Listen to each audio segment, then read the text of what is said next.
nasty. Yeah, man. I'm just gonna say this, man. It's 2020. We are in a whole new decade. If I think we got the right to vote. Was it the right to vote? This is crazy. You just have to fucking say that. But was it 63, 64, or something like that? Yeah, around that time. Yeah. It's been over 50 years, right? Mm-hmm. Mm-hmm. Okay, it's been 57 years, 56. Yeah, man, fuck voting. I'm gonna say it like that. I'm gonna just say it plain and simple. I'm tired of dancing with it. Like, yo, man, dude, fuck voting. Grassroots, get together, join together, come together with ideas with like-minded people. Even if your circle has to be 3 people, 4 people, and go ahead and do what y'all got to do and build in that way, though. And then so on and so forth, though, instilling in your children and all that stuff, though. Fuck trying to get into, like you said, Chuck, going back, system. Fuck's trying to go ahead and get into the system. Fuck that. Galvanize together. This is bullshit. You're still voting? You had a black president for 8 years and he did nothing for you. And you accepted the fact that he could do nothing for you by saying he has to be for everybody. But everybody else that has gotten in has been for themselves. But the black president has to be for everybody. So what does that say about the system? What does that say about the nigga that got in? Uh-oh. You talking about People's Obama. Uh-oh. You talking about People's Obama. That he's a black man and won't do for his own people. Knowing the condition that they're in. Being in Chicago. The epicenter of black struggle and black violence. And still not doing nothing. Well, now let's talk about it. You know? So, I mean, I'm not voting. I'm done. I'm not voting. I've been not voting. I'm not doing the shit. They can say what they want to say. I'm not voting. Don't tell me that the system is going to help me. Help my damn self. We help our damn selves as black people, as people of color. How many Indians you think vote? Asians don't vote. Have you ever seen an Asian at the polls? The Arabs? Man, that's a good point. When you go on the line, those long ass lines, how many Arabs do you see? Not at all. Not many Jewish people. How many black hats do you see? Not many. Just us. Oh, some and white folks. Battling it out. White folks mad because we actually have a privilege that ain't on a promise of nothing. They just mad that we can do something.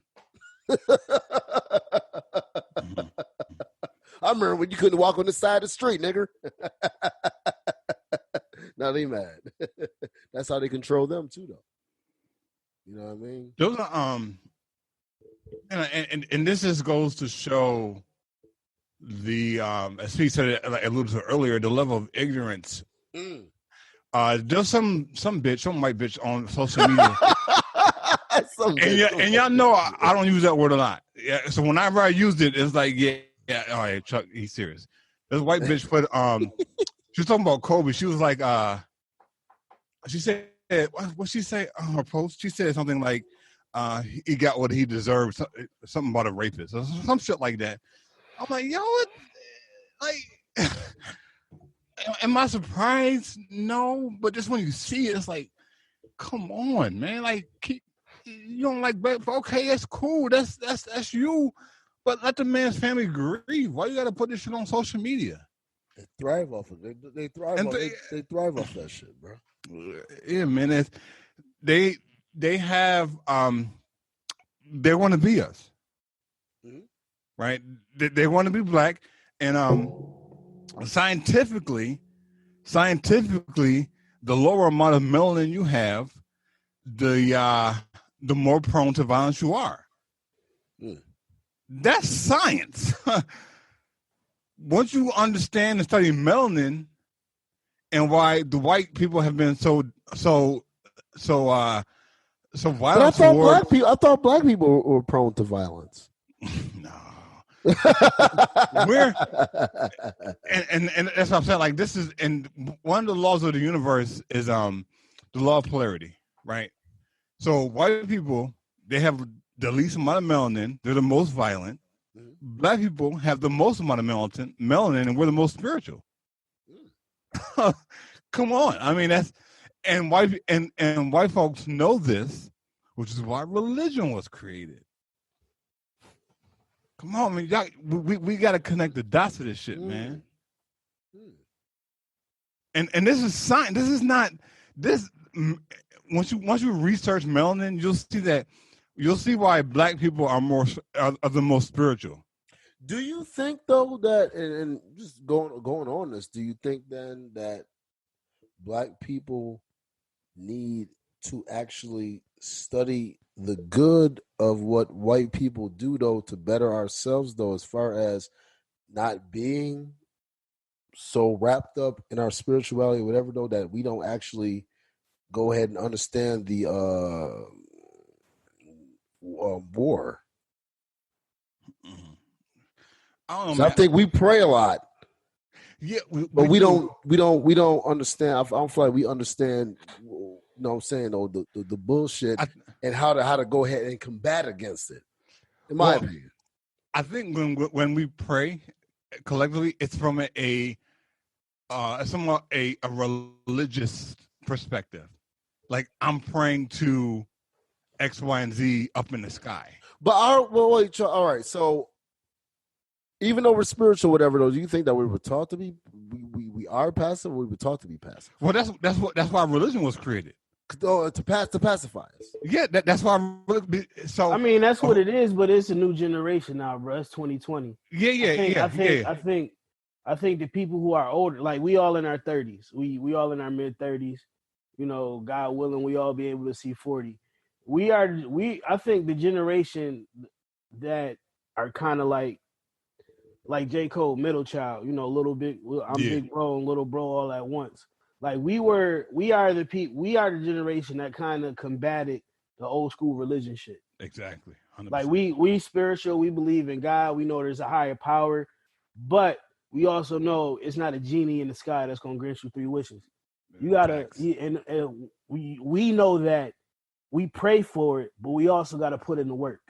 You can't just get on your knees and say, God help me. Yeah. God help those who help themselves. Exactly. Like we know this. And I think it's up to us to push that narrative. Because you still have the old school ways being combative. Mm-hmm. And it's like I gotta perfect example. One of my old pastors, he's in North Carolina now. My mom, I love my mom to death. She's my number one fan. As soon as I put out some music, she'll share it with every fucking body, even her whole church. You know what I'm saying? So that pastor hit me up and was like, "Yo, we got a newsletter, and I need you to write an article on how wisdom is conveyed in hip hop, because there's people in my congregation who think rap music is just, you know, it's just nothing but noise. You know what I'm saying? So I was asked to write an article about how wisdom is conveyed in hip hop, and you know, I to me it's a challenge, but it's like I accept that challenge because, you know, it's cool. I don't mind having a conversation with the old heads if you're willing to listen. Yeah. I was always taught to shut up and listen, so I be quiet when the old heads talk, but that doesn't mean that I don't have nothing to say. You know what I'm saying? Like it shouldn't be a war between us. We should be able to have a conversation so we can get to a solution. I think that's what's missing now. It's so many, like going back to this Gayle King, everything is decisive. Like we got to get past the bullshit narrative that they're trying to feed us and let's have an actual conversation, fam. Yeah. We're not shunning God. My generation is not shunning God. No. We're shunning religion. Yeah. Religion and spirituality is 2 different things. That's my opinion. You know what I'm saying? Yeah, so we got to get to the conversation on what we're gonna do about it, instead of going around this fucking hamster wheel and going back and forth with bullshit narratives. Let's get to the solution to help our people. Yeah, that's facts. 100%. Speaking of people that need to be taught that, Diddy, he had a speech talking about, you know what I'm saying, black people need to, you know what I'm saying, the industry need to do for each other and all these different things or whatever, though. And, it was brought up on the Joe Budden podcast about it. And him and how he treated his artists, whatever, though. And then as it was brought in, it was like, well, shit, that's how he learned. And from Joe Budden's perspective, though, whatever, though, and this is how he learned. That's what it is. It's the industry, this and that, though. And Maul was like, well, I mean, Mace kind of got a point, though, like, you know what I'm saying, because Mace brought it up.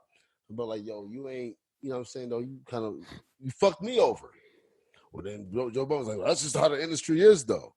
This is the person that always goes, though, speak for the creators and the people that needs to get the justice and these different things, though. And so I guess it's a two-part question. One, is it difficult to go ahead and speak about people that you are in business with and how they've handled business and speak out against it? And what do you have to think in general as far as, I guess just, I'll make it personal with Diddy and how he's handled certain things, and now he wants to go ahead and speak out against it. What are y'all thoughts? Pete, Chuck, y'all go ahead and I'll go after y'all. Sometimes it is about the messenger and not about the message. Fair, okay. I'm glad you started off with that. Fair enough. Okay. So I understand your point of view because Diddy, he owns Revolt, and Joe Budden got a deal with Diddy for his show, State of the Culture and everything like that. So in some ways, he's in a position where he has to do those things, which I can understand. And I also understand Maul's side because Mace do got a point. My only thing with Mace is, between Mace and Diddy, you gotta understand Mace, when Mace left to go be a preacher, he just totally like dipped. He left. He owed Bad Boy another album. You say he left to be a false prophet? Yeah, that absolutely. Okay. He left Diddy, didn't say shit. He was still under contract. Right. He owed them another album, all types of shit. Yeah. So my thing with Mace is this time the messenger is not helping the message because he still owed Diddy money. So I think Diddy's kind of holding a grudge with his publishing and this, that, and the third. So I think who we really need to be listening to and who's not getting a lot of shine is Sauce Money. Now it's funny you said the name Shine. Go ahead.